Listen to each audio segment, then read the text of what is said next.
নমস্কাৰ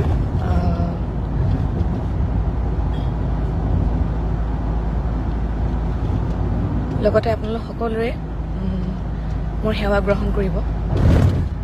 এইখিনিতে মই এই ভিডিঅ'টিৰ জৰিয়তে এই লাইভটিৰ জৰিয়তে জনাওঁ যে কালি যিটো ঘটনা হৈ গ'ল, যাৰ ফলত মই মোৰ আন এটি একাউণ্টৰ পৰা লাইভ আহিবলগীয়া হৈছিলে, আৰু আজি যিহেতু যিবোৰ সংবাদ মাধ্যমত এতিয়া বৰ্তমান চলি আছে নিউজৰ ৰিলেটেড, গতিকে এই সকলোবোৰ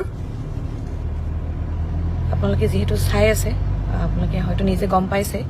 গতিকে আজি মই এই লাইভটোৰ জৰিয়তে মই কওঁ যে এতিয়ালৈকে যিহেতু কোনো এটা সিদ্ধান্তত উপনীত হ'বলৈ পৰা নাই আমি, লগতে থিয়েটাৰ কৰ্তৃপক্ষ আৰু মই, গতিকে এতিয়ালৈ একো মীমাংসা হোৱা নাই। সেয়েহে যিহেতু এই ঘটনাটিত আমাৰ আজি বৰপেটাৰ জিলাৰ বাৰাপেটা কমিটিৰ কোনো সদস্য অৰ্থাৎ তেওঁৰ সেই অঞ্চলৰ বাসী জড়িত নহয়, গতিকে তেওঁলোকৰ এই ক্ষেত্ৰত কোনো ধৰণৰ দুখ নাই। গতিকে মই আজি তেওঁলোকৰ হৈ তেওঁলোকৰ বাবে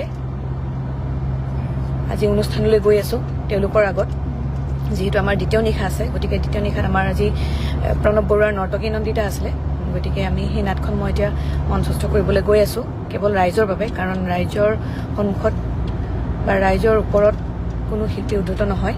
গতিকে তেওঁলোকৰ বাবে আজি যিহেতু আমাৰ তিনিদিনীয়া চুক্তি আছিলে এই বৰপেটা জিলাৰ বাৰাপেটা অঞ্চলত, গতিকে কাইলৈ অনুষ্ঠানটি কাইলৈ কথা আমাৰ যিহেতু তিনিদিনীয়া অনুষ্ঠান আছিলে, কাইলৈ নাটখনৰ বিষয়ে মই বৰ্তমান কাইলৈ কথাটো মই কাইলৈ লাইভত ক'ব পাৰিম।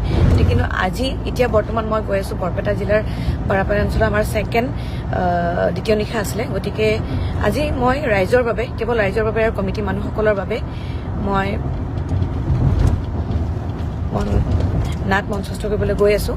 আৰু এই ক্ষেত্ৰত এতিয়ালৈকে যিহেতু একো সিদ্ধান্ত ল'ব পৰা হোৱা নাই, বা থিয়েটাৰ কৰ্তৃপক্ষই এতিয়ালৈকে মোক তেওঁলোকৰ ক্লেৰিফিকেশ্যন দিয়া নাই এই ক্ষেত্ৰত, গতিকে আমি হয়তো নাট বন্ধ কৰি ৰাখিব নোৱাৰোঁ, কাৰণ বহুতো আশা কৰি পেলাই সেই কমিটিখনে আমাৰ থিয়েটাৰখনক মাতিছে। গতিকে তেওঁলোকে যাতে কোনো এটা অসুবিধাত সন্মুখীন হ'বলগীয়া নহয়, গতিকে মই তেওঁৰ বাবে বিশেষকৈ এই কমিটিসকলৰ হৈ চিন্তা কৰি বা তেওঁলোকৰ সেই অঞ্চলৰ লোকসকলৰ বাবে চিন্তা কৰি পেলাই মই আজি নাটখন মঞ্চস্থ কৰিবলৈ গৈ আছোঁ। গতিকে আপোনালোকৰ সকলোৰে আশীৰ্বাদ দিব।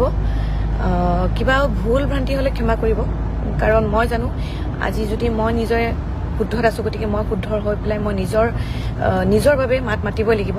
আৰু আপোনালোকে মোৰ লগত আছে বুলি মই জানো, আপোনালোকে এনেকৈ মৰম আশীৰ্বাদ দি থাকিব, মোৰ ছাপৰ্টত হৈ কথা কৈ থাকিব। বাকী আপোনালোকৰ হৈয়ে এনেকৈ কাম কৰি যাম, যিহেতু অভিনয়টো মোৰ এটা পেচা, মোৰ প্ৰফেশ্যন, মই ভাল পাওঁ কৰি। গতিকে কেৱল আপোনালোকৰ বাবে আজি মই বৰপেটা জিলা